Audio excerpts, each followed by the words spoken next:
So this is my first time I'm gonna go into Story of America cards, the Indian category. And so for the first card I'd like to talk about from this section will be the League of Five Nations. As the title states, and this is one of the names of the Iroquois people.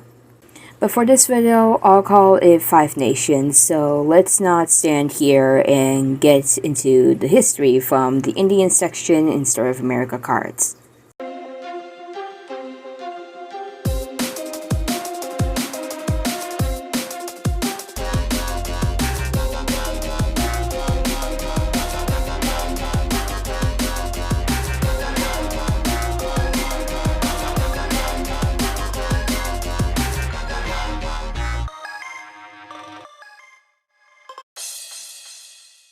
The League of Five Nations, also known as the Iroquois, are an Iroquoian-speaking confederacy of First Nation people in northeast North America, Turtle Island.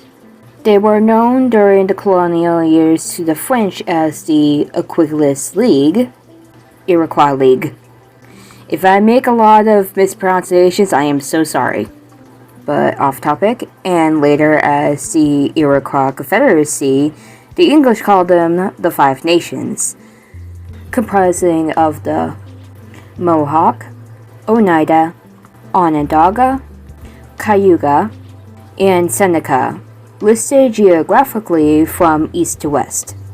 In the 16th century, the League of Five Nations was founded by a group of Iroquoian-speaking Indian tribes in northern New York, and it soon became the most powerful Indian confederations north of Mexico. Known also as the League of the Iroquois, it consisted of the Seneca, Oneida, Mohawk, Onondaga, and Cayuga. These tribes together never numbered more than 16,000 men, women, and children, but their prowess in battle enabled them to extend their influence from New England and St. Lawrence Valley as far as west as the Mississippi River and south of the Tennessee River. Iroquois myths tell how the prophet Decanawida in 1570 influenced the Mohawk chief Hiawatha to found the Confederation to end the consequential warfare that had greatly weakened the five tribes. The power of the League of Five Nations stemmed from the strong political and social organization of the Iroquois. Their society was based on the family group, or fireside, consisting of the mother and her children. Each family group was part of an Owashira, a large group of families transcending their kinship through mothers. Two or more Owashiras made up a clan, and the various clans together constituted a tribe or nation. The woman who headed the Owashiras exercised the great power because they named the males who represented the Owashiras in tribal councils.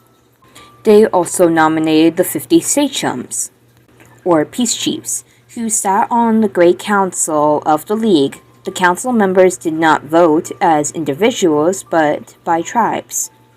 Each tribe cast one vote with a unanimous vote required for any decision. The council had no control over the intentional affairs of each nation, but it did work out agreements, ending conflicts among members. Although the Decanawida hoped that the League would bring peace to all Indians, the Five Nations constantly fought neighboring tribes. Around 1715, the Tuscarora, who were driven from North Carolina by white settlers, joined the League, which then was called the Six Nations. League power increased when it aided a victorious British in their duel against the French for control of the New World. During the American Revolution, all the Iroquois tribes except the Oneida and most of the Tuscarora supported the British. When America effectively won its independence in 1782, the military power of the League ended and its member nations gradually lost most of their land to westward bound settlers. That's all of what I will be talking about the League of Five Nations. I hope you liked this, and anyhow, for my next card, I'll use two of a two-parter card on mental health, which shows the history and practices, so if you're interested, stay tuned for that, and make sure to check out the other things I do here. So anyway, see ya.